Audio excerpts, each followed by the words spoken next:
government, the Mexico City government used to work as Washington D.C. Let's say it's under direct control of it was under direct control of the federal government through an appointed governor. Now it's democratic, but back then it wasn't like that. So as it was used to supply a national city, let's say, they could avoid agreeing compensations with the State of Mexico administrations, which still rule today over the Lerma territory. So in turn, this decision meant that the local communities that lived around the Lerma lagoons would not receive any kind of formal compensation. In some cases, the Mexico City government built houses for those displaced when building the infrastructures.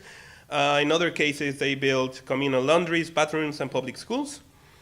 And these measures were later lamented by the governor of the state of Mexico, Carlos Hank, who said that strong peasants had been transformed into seamstresses. The appropriation of water in Lerma meant that the local livelihoods were deeply transformed.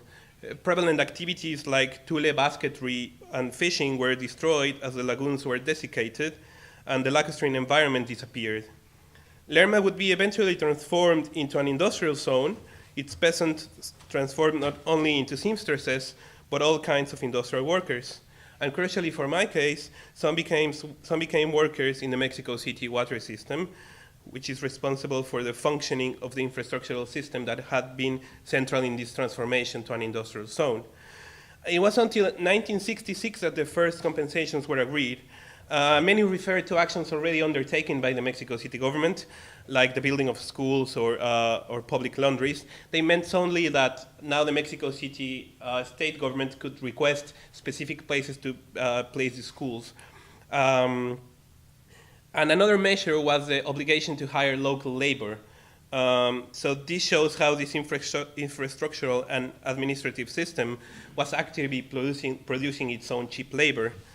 Yeah, I'm about to finish. So the sons, grandsons, and great-grandsons of these first workers are now laborers themselves. And during the last year, I've carried out ethnographic fieldwork with them in Lerma, and I got to have some interesting and long conversations with them.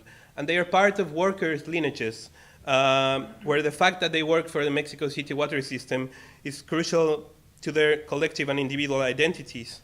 They earn very little, even by local standards. An average monthly income, I think, would be around $200.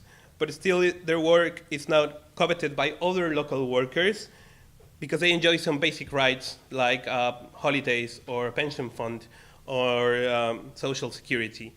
So this means that there is effectively an industrial reserve army that was created when the zone was transformed into a new industrial area, and this helps keep labor costs down, but it's not the only process at work.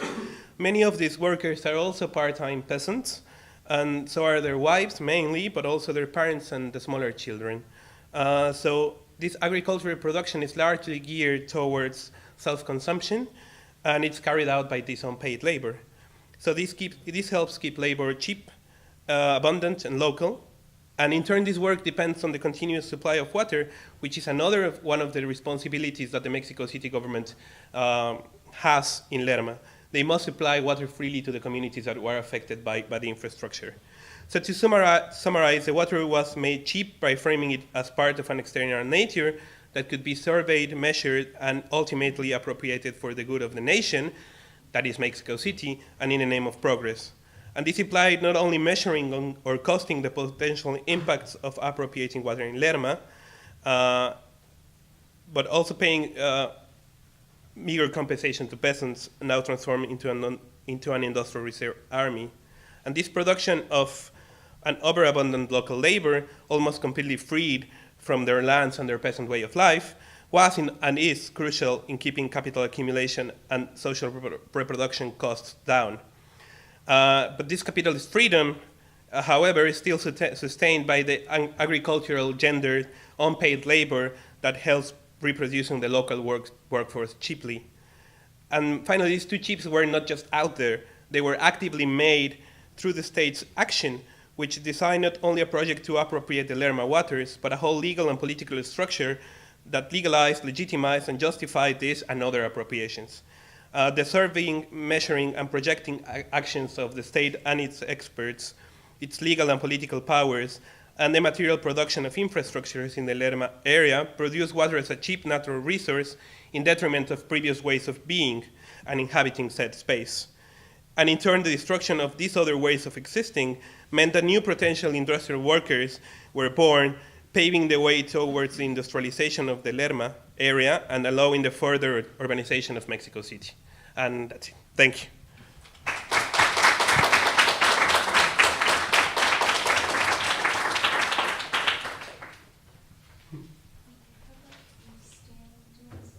Shall we all stand? Yeah. It's not really. It's nicer when we have chairs. I know. We're in this classroom. Okay, so let's take a few questions. Yeah, I'd like to ask Erica a question.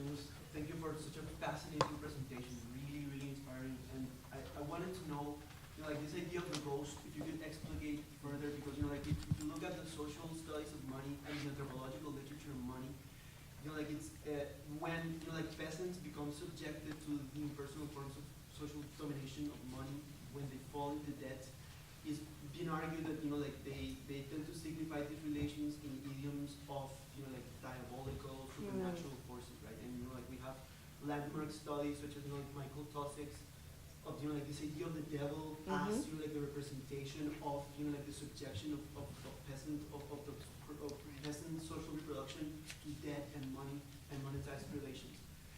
And like there's been a lot of like studies looking at how like peasants tend to make sense through these idioms, this corporeal phenomenology of like market monstrosity.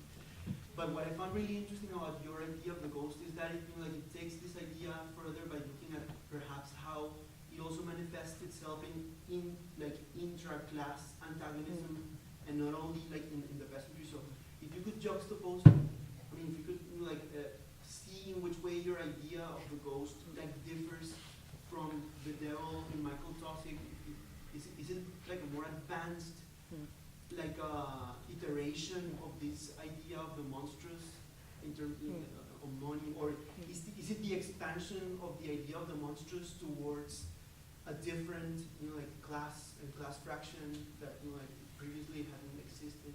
So yeah. Thanks. So thank you, everyone, for these really excellent papers and projects. One of the common themes that I see in a lot of the papers is that there is some kind of global structural economic shift that happened in the 70s that changed the way capital accumulation happened, but was implemented by states on a more local level. So one of the questions that raises for me in thinking about a lot of the cases that were brought up throughout the discussion is what was the role of authoritarianism in making these shifts possible? And sort of how can we disentangle the structural processes from this kind of political authoritarianism that we see? Is it as a result of the global structural processes? Is it the sort of the only way that these things could have yet got implemented? So just kind of asking all of the presenters to think through that relationship. Okay, let's start with this two questions. Wow, thank you for that. I'll start over here. That's a really interesting question. I think you're taking my use of the word in interesting directions that I haven't really thought about. So to go first to the kind of,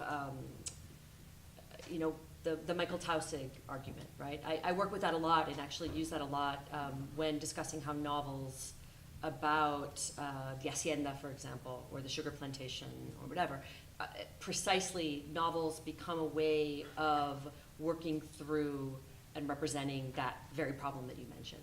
I wasn't thinking about that in the same way in this iteration, although perhaps there's a way to do so. I was thinking mainly of the ghostliness in the fact that the landowner is a figure who retains a relationship to history, a very concrete relationship to history, but is no longer a landowner. So there's a kind of ghostliness in the separation, in the physical separation from land, right? Like we don't see these guys on latifundios anymore, right?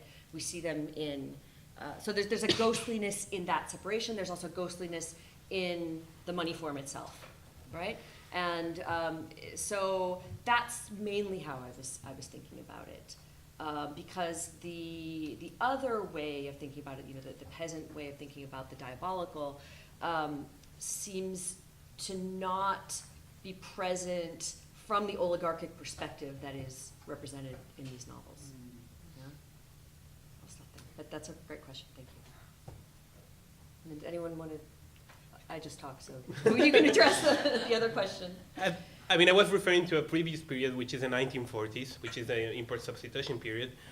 But it also required a very powerful central state to be done. And I'd say it was even, this powerful state was made through these working infrastructures, at least in Mexico City. So I guess Mexico, it's a different case on the account that it did have a very strong authoritarian government under the guise of one party, which makes it, I think, quite different from other countries where the figure was just one person. And moreover, this period was quite large. I mean, when the struggle really ended like in 1928.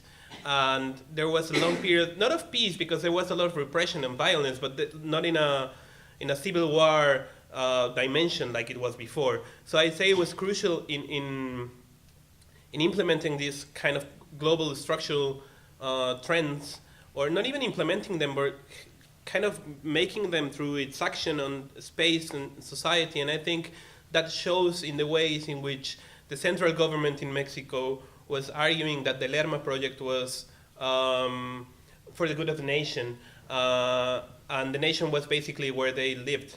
And then, well, I mean, it's a bit more complex than that, but and then all other places were just subordinated to the needs of this sprawling metropolis, which is still growing. And then we see a second stage of this huge expansion in the 70s with the last bit of public debt that could be used. And there was another system that's called Kutsamala, which is even bigger. It's another interbasin transfer. And then in the 80s, we see a radical break when the structural reforms of the IMF and the World Bank step in. And then you see how this the state as a producer of huge infrastructures not disappears really, but it dwindles down.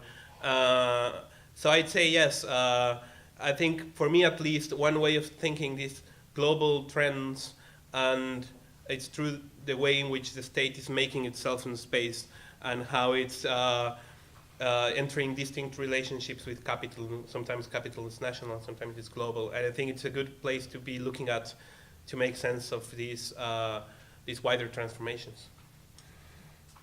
My view, I think it's like, well, just to your question of the transition in the 70s and 80s, is complicated. So in some places, the neoliberal reforms were implemented under the guise that they're democratic, that they are just more freedom.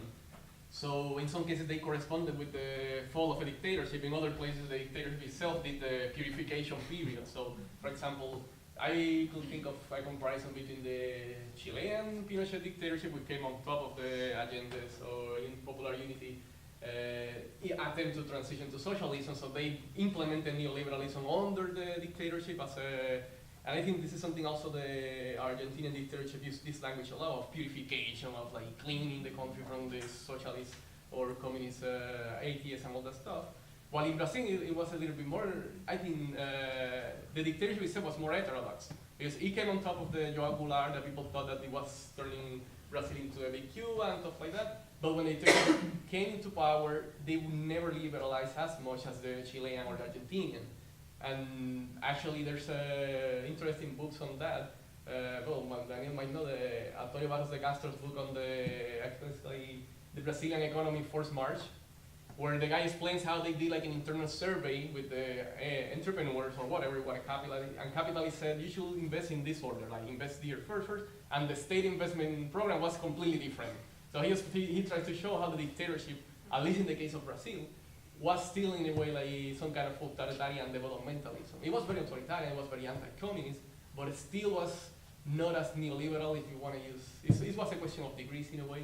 So under the democracy in Brazil, then came way more neoliberal implementation. So yeah, I think my point is that it's really complicated, but they always in a way, make it work depending on their context. So if they are transition to democracy, this is democracy.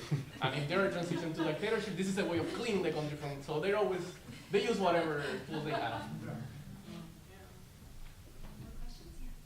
Just a quick question for Erica. I'm wondering about Castellanos Moya. Was he himself a member of the oligarchy or an oligarchic family? How did he get this inside view of the conflicts in the oligarchy?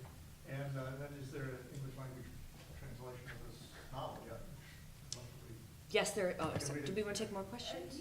Yeah. Okay, yes, there is an English language translation called The She-Devil in the Mirror. And no, he's not a member of the oligarchy. Arturo Fontaine, in the first novel that I cited, was, and a lot of what he writes is kind of autobiographical. But Castellanos Moya is from a kind of middle class family. I don't know much about his family, but it's not a coffee family. My question is for Roberto. How do you think this geography of uneven development that you described relates to the current kind of reconstitution of left projects of government in Europe or the Americas or elsewhere, which are mainly based in guaranteeing or establishing certain social rights, environmental regulations, kind of taming the more aggressive form of capitalism that has been in place. From what you presented and that I broadly agree with, this would basically amount to a huge capital flight. How do you deal with this this question of the political possibilities of the left in this particular geography of uneven development? Thank you. That also relates to this question. Thanks, first of all, for your presentation.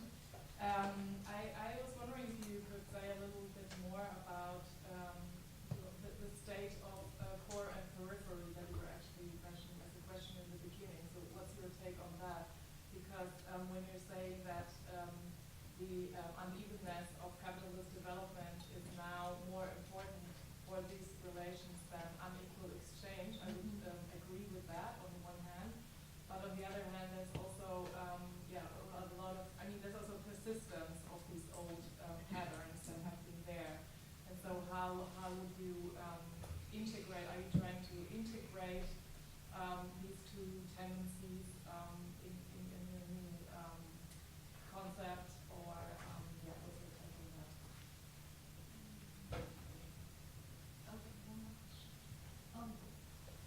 I really would like you to go more into this, unevenness, because, I think it's really fascinating, because it isn't just the exploitation of workers extracting profits, but that's not the, there's different motions of capital, and I think it's really fascinating. I'd really like to hear more about this whole idea of unevenness versus the old model. Because I'm with the Bob Edmonds too, but he talks about the anarchy of capitalism a lot, and that actually being the more defining feature. And so a lot of you you really would like something like Bernie to be able to do these changes, but in fact it would have been a race of capital out of the country if some of those things had happened. I think it's fascinating. I really want to understand more what we were talking about. And then the thing on El Salvador, I just thought that was amazing, because I'm from Los Angeles, okay?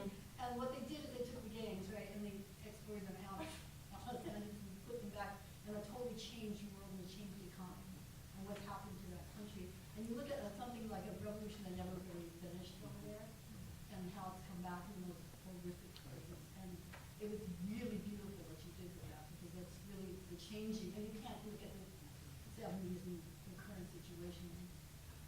Thank you. So we're dealing with. So we'll try to answer as quick as possible.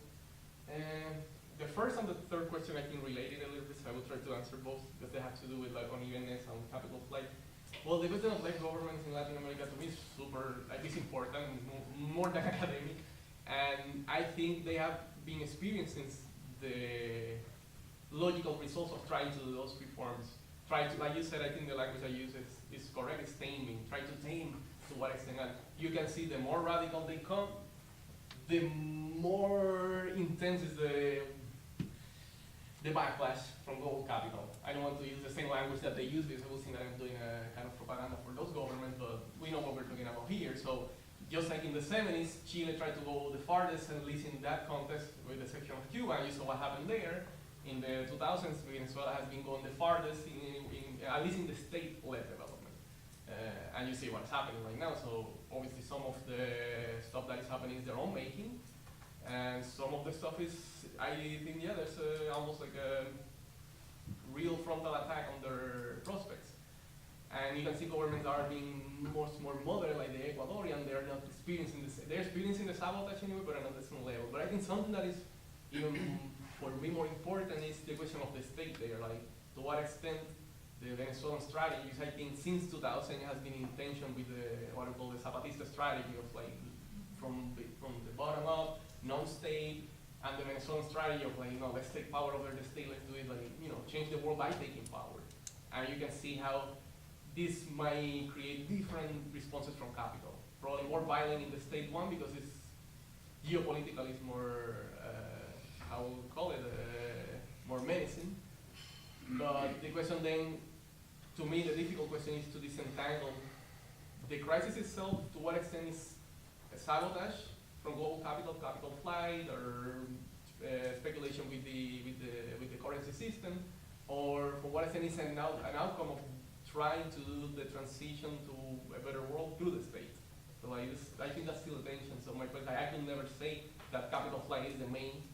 I think they're experiencing more like currencies, political manipulation. But if you study this case I'm talking about Venezuela, their currency system, they themselves made it, and the system is basically built up for speculation. It's like they did it with some intention, but I know it doesn't work. The point that what works as an alternative to that, I think at this point is, for me, it's impossible to